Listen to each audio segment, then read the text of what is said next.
Hello and welcome to my Revit tutorial Today I will show you how to model this column base plate in Autodesk Revit. So without further ado, let's get started. So I will place the file side by side the original one just by clicking on the tab, dragging it out and bringing it to the left over here like so until the blue rectangle shows itself over here.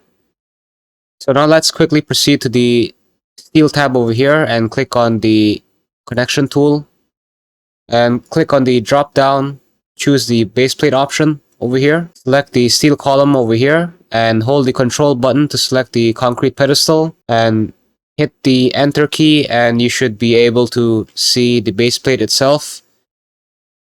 And that's pretty much the whole point of using the connection tool in Revit. It's quite simple. If for some reason you don't have the base plate connection loaded in, you can click on the connection settings button over here at the bottom right, and you can import the base plate just by simply clicking on it over here and clicking on add. So that's pretty much basics on the connection tool. So now let us focus on the detailing of the base plate itself. So over here I have 1, 2, 3, 4, 5, 6, 7, 8, 9, 10, 11, 12 anchors over here. So let's do the same thing in this tutorial over here. So let's click on the base plate, click on edit type. You will see the type properties window emerge.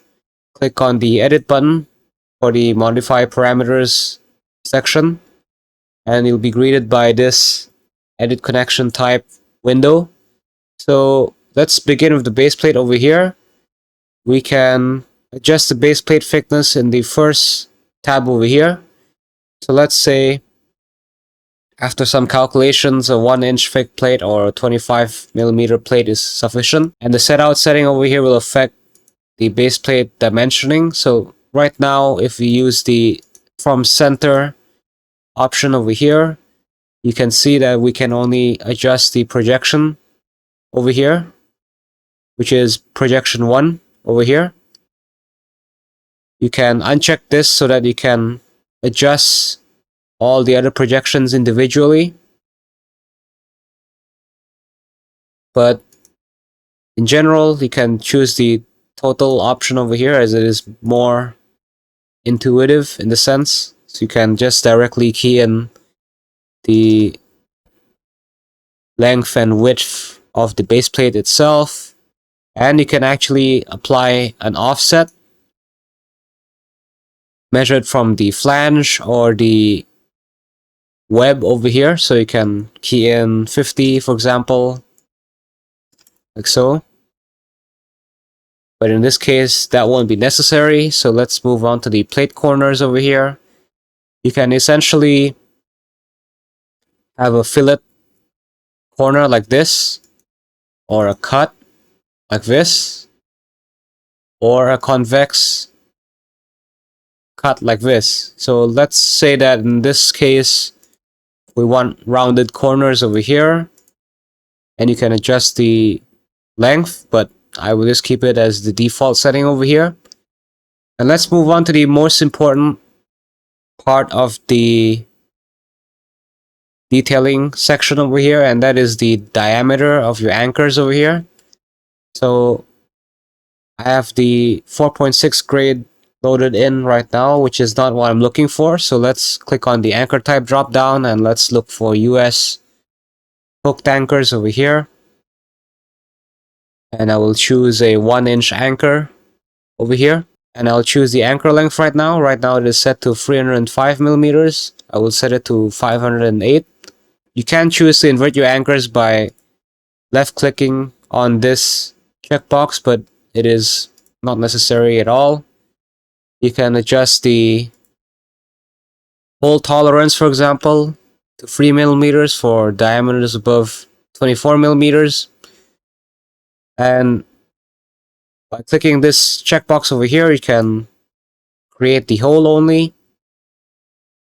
which is not a setting that we'll be using, and you can create slotted holes in case you need it, but in this case we don't need it at all, so let's leave it unchecked. Let's move on to the washer plate over here. You can check on this to add a washer plate underneath the nut for the anchor.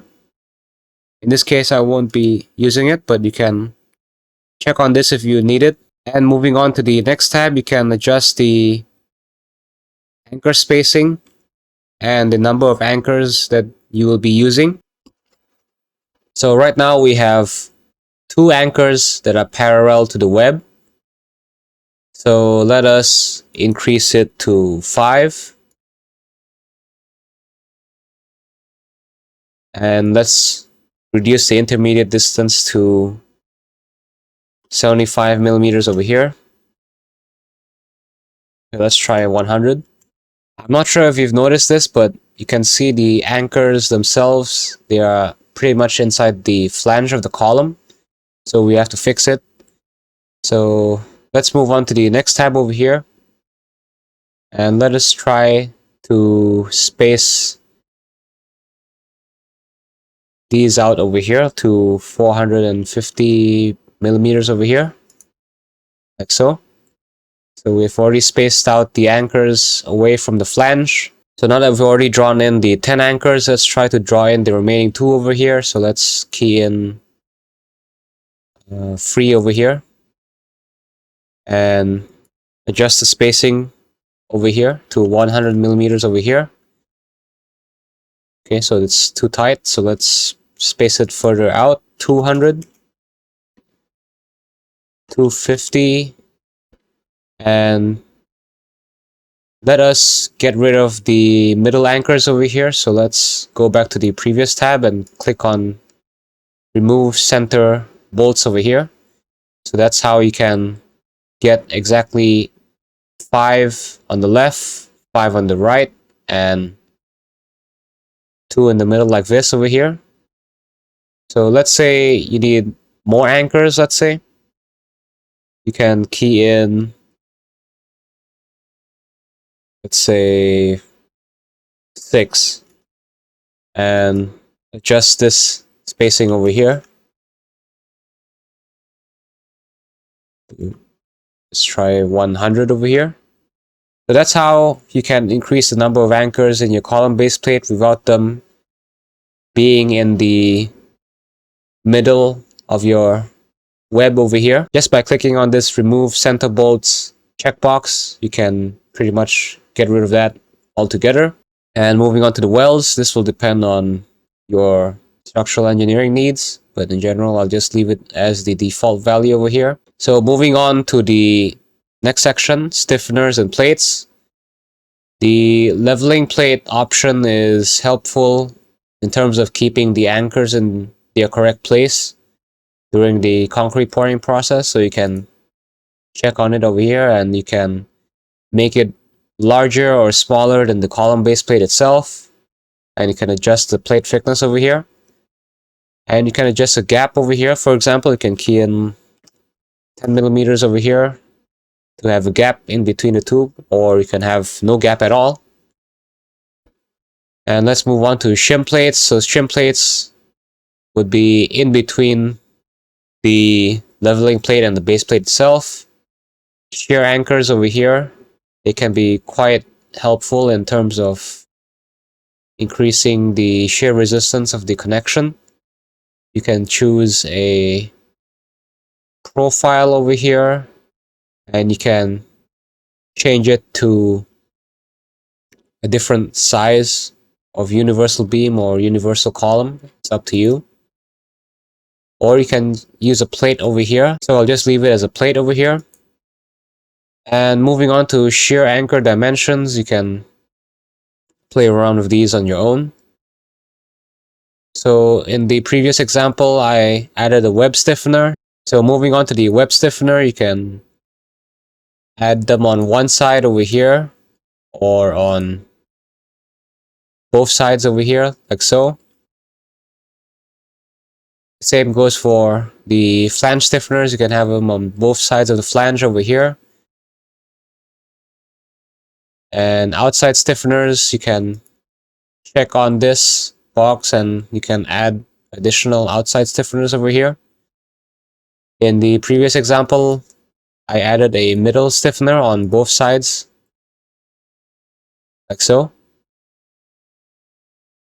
And I will just choose a 1-inch plate and make this 100 by 100, let's say. If you're wondering what this tab does, it is the stiffener weld preparation tab. Right now it is currently grayed out, so we can just ignore that for now.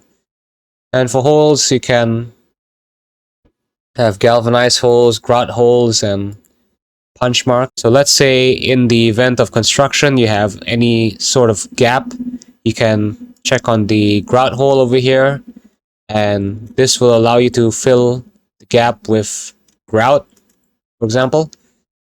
And you can offset it from the middle, which is 0, 0, let's say, to 100 over here. Let's see where it ends up.